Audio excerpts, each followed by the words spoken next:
convidados, sejam muito bem-vindos ao módulo 11, o futuro dos metaversos como visto hoje. Como visto hoje porque a gente está sempre em constante evolução, então você está chegando ao fim, tem mais um módulo para a gente encerrar, mas não pare de estudar, de aprender e de acompanhar o mercado. Toda a base do que você teve aqui, você consegue, e a gente considera você como responsável por fazer esse futuro acontecer. Então, vou chamar o nosso querido mestre, professor João Pérez, por favor. Alô, muito bom estar aqui com todos, né, novamente. E hoje o assunto é falar um pouquinho sobre o presente, o passado e o futuro, porque não dá para a gente falar do futuro sem analisar bem o que acontece hoje e o que já aconteceu, o que nos trouxe até o atual momento. Portanto, neste módulo 11, a gente vai fazer uma reflexão de praticamente tudo que a gente já viu e vamos, então, entender, né, quais são as tendências vistas por especialistas aí no mercado. Dentro do material fornecido, estamos apresentando aqui o conteúdo da aula, que é esta apresentação.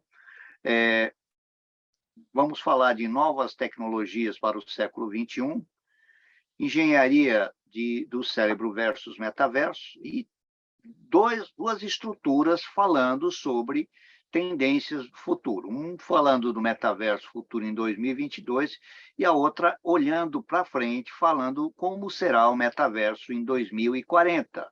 Então, são publicações específicas que foram traduzidas para o português e que estão disponibilizadas no material do curso. Então, vamos lá. Vamos só fazer uma pequena, né, recordação, porque a gente já falou no nosso módulo 2 um pouquinho sobre a estrutura de, né, previsibilidade de futuro e etc. Então, uma questão é a linha do tempo. Como a gente viu, nós já estamos no momento na segunda onda do metaverso, né? O futuro do metaverso é uma evolução contínua a partir daqui, visto que as tecnologias que já estão aqui, elas estão se consolidando e outras novas, dezenas de outras novas tecnologias estão surgindo. Então, na nossa bola de cristal aqui, vamos olhar a linha do tempo entre o passado, o presente, onde nos encontramos, e a imagem borrada do futuro aqui, porque o futuro, por mais que a gente preveja, planeje, estabeleça, ele pode ter variáveis incontroláveis, tá?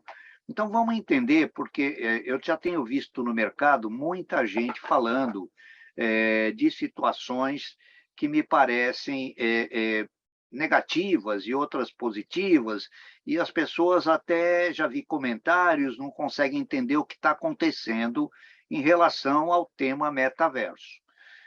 O que eu quero mostrar é que, para a gente poder pensar no futuro, nós temos que entender o presente. Para entender o presente, essa velha estrutura, né?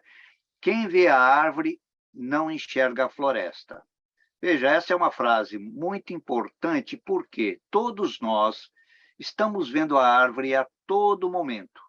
Cada página, cada artigo que eu entro na internet, que eu leio sobre metaverso ou sobre qualquer assunto, na verdade, cada assunto, cada artigo desse é uma árvore. E nem sempre eu lendo aquele artigo, eu consigo entender o contexto, ou seja, a floresta como um todo, o contexto do mundo, da realidade daquele tema em relação ao mundo.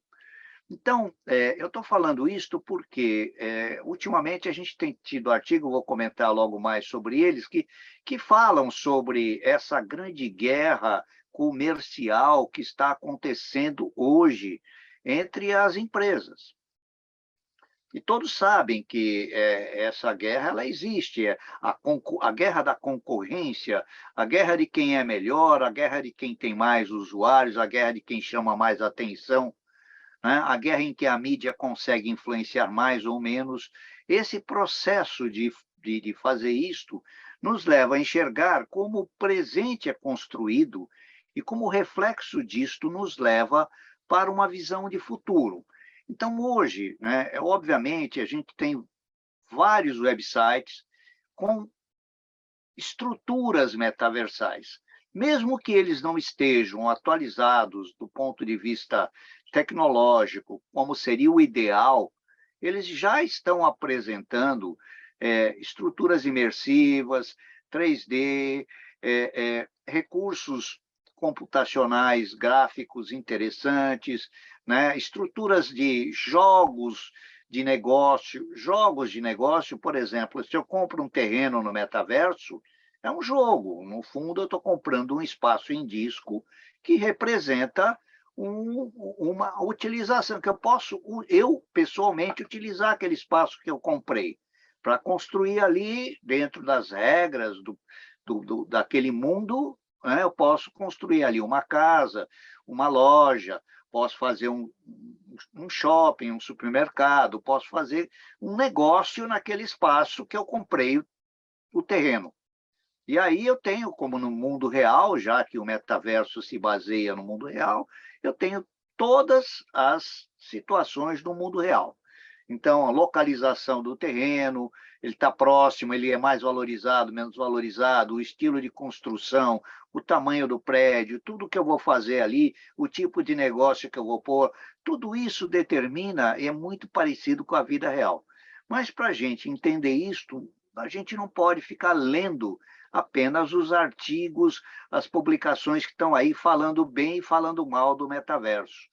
A gente tem que entender o processo como um todo. Portanto, cada notícia, eu brinco aqui que é uma árvore. Ela é uma árvore dentro de uma grande floresta, onde eu preciso olhar a floresta como um todo para entender o que significa. Então, nós temos aí, por exemplo, essa guerra comercial, que todo mundo metendo, olha, a Meta perdeu dinheiro, a Meta fez isso. E aí ela quando lançou, quando trocou o nome da holding, da sua empresa holding, ela criou ciumeira em um monte de gente. Várias empresas falaram, não, mas eu já invisto nisso, eu já tenho, a minha plataforma já suporta isso, principalmente as plataformas de games, fala não. Se você vai criar um metaverso, o meu já está criado, já está aqui prático, já está aí. Pode não estar no nível que você está querendo chegar daqui a 10 anos, mas isso que você está falando, né, Facebook, isso não vai acontecer agora. E é verdade. Então, tudo isso, essa guerra, né, a gente vê artigos aí publicados, então não vamos esquecer, né, que a Microsoft, depois de tudo isso, ela adquiriu, né, uma grande empresa de jogos metaversais por 68,7 bilhões de dólares, foi o maior negócio de tecnologia, logo depois para poder concorrer nesta área. Então não adianta ela dizer que metaverso é isso, é aquilo, porque ela entrou com potencial para ganhar o jogo, tá certo? Assim como a Apple não se manifestou, mas ela está por trás dos bastidores, trabalhando em equipamentos, em coisas para ser a melhor do mercado. Então, essa guerra, ela existe, nós não podemos esquecer. As grandes notícias, por exemplo, em 26/10, nós tivemos uma manchete. Em um ano, né, de metaverso, dá prejuízo de 12 bi para o Facebook. Essa mensagem, quando eu li, eu morri da risada. Por quê? Na verdade, esse prejuízo é mais uma notícia tentando tapar o sol com a peneira, porque o prejuízo do Facebook foi por vazamento de dados, pelas N multas que ele tomou, não foi pelo investimento no metaverso. Não é o metaverso que deu prejuízo, mas sim ele está tentando jogar a culpa para o metaverso, para não dizer que foi porque eles avançaram e os governos multaram pesadamente o seu avanço com a questão do tratamento de dados pessoais, tá? E aí a gente vê, aproveitando essa alavanca de negatividade do Facebook, a gente vê outra notícia assim, metaverso, feita, né, dizendo por um representante da área de games da Microsoft, metaverso, um jogo mal feito. Ora, a mídia está explorando isso, metaverso é um jogo mal feito, mas o metaverso não é um jogo, ele até se vale de arquitetura de jogos, mas ele não é um jogo. Então, aí no mesmo artigo aqui, né, que eu estou dando os links aqui, fala que a Apple não quer falar sobre a empreitada da Meta. É lógico, a Apple logo de início disse assim, não, esse assunto não é para mim agora, não quero saber disso, eu estou trabalhando no meu projeto, vou fazer. E teve muita gente, né, que disse, e é verdade, ninguém falou mentira. Por exemplo, para fazer isto nós vamos precisar ter capacidade computacional que não temos ainda. Para construir certas coisas, é verdade, né? Mas a gente também vê outras coisas que parecem brincadeira. Por essa notícia aqui, que eu não sei se é falsa, né, mentirosa ou não, hackers do MTST ocupam terreno no metaverso. E aí eles se apoderam, né? Então, o Zuckerberg entra com um processo na justiça brasileira pedindo reintegração de posse do servidor. Então, para mim, parece uma grande piada, tá? Mas pode ser que seja verdade. Mas veja que a mídia, ela sensacionaliza os fatos e então nós não podemos enxergar cada árvore dessa que é um artigo. Nós temos que entender a conjuntura do processo como um todo para poder olhar para frente, olhar o futuro e olhar como as coisas acontecem. Então, vamos lembrar do que nós vimos lá no nosso módulo 2, aula 2, onde a gente falou sobre a visão de 2006, sobre metaverso, né, em que eu tinha aqui, metaverso era o quê lá? Mundo espelhado, realidade aumentada bastante ativa, mundos virtuais envolvendo, e, obviamente, existia a questão do avatar, do registro de vida do avatar. Se a gente começar a olhar as tecnologias que já em 2006 falavam, elas só evoluíram e se consolidaram, algumas outras estão entrando agora. Então, na verdade, a visão de 2022 ela é muito similar, apenas ela é potencializada com a evolução das tecnologias. E quando a gente olha aqui no framework para foresight, para previsão de construção do futuro, nós temos que entender que a gente tem o quê? Dados do passado, dados do presente, e quando a gente olha, né, olhando para pensar o futuro, né, olhar para fazer o desdobramento sobre o futuro e modelar o futuro, eu tenho que entender que isto aqui é um processo que nós temos que estabelecer.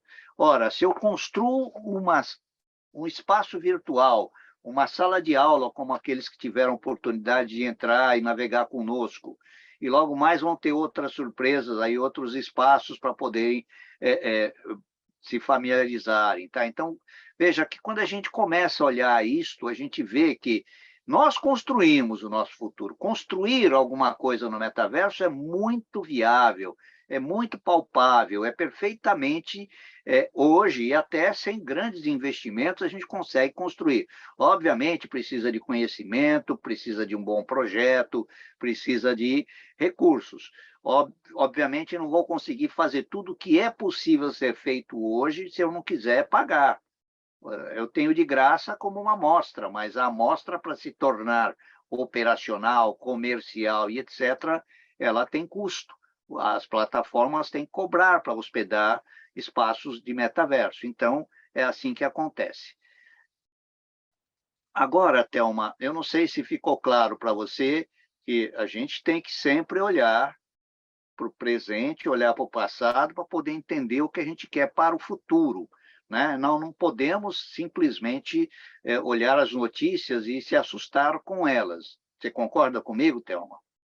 Concordo. É muito importante a gente fazer um filtro com as reportagens da mídia. Tem muita gente que se incomodou e a mídia faz o que é sensacionalismo, o que chama atenção. Eu vi muitas discussões sobre isso. O metaverso só deu prejuízo, já era. Mas é muito mais que isso, né? Porque é o nome que veio o metaverso. As aplicações, os usos das tecnologias que são a base da construção do metaverso estavam evoluindo. Eu mesma posso dar meu depoimento que já trabalhava com essas relações e não usava o nome metaverso. Realmente, o nome metaverso veio no final de 2021 e, claro, veio no hype e a gente usa. Então, é muito importante sempre fazer esse filtro da mídia. E eu adorei a metáfora, não conhecia a metáfora de quem vê árvore e não vê floresta, vou usar para mim para sempre. Perfeito. Mas nós temos que pensar assim, viu? Porque não basta analisar uma notícia, né? Isso é válido para tudo na nossa vida, né? Nós temos que pegar, olha, o presidente não sei das quantas fez isso, fez errado. Poxa vida, quem tem interesse em prejudicar aquela pessoa, né? Quem tem interesse em beneficiar aquela pessoa, né? Como é que a mídia constrói e desconstrói a identidade de uma pessoa, né? Como é que a gente consegue pegar uma pessoa boa e torná-la uma pessoa ruim perante aos olhos do público? É tudo notícia, notícia, notícia, porque é sabido que o povo só enxerga a árvore, não enxerga a floresta. Então, é por aí.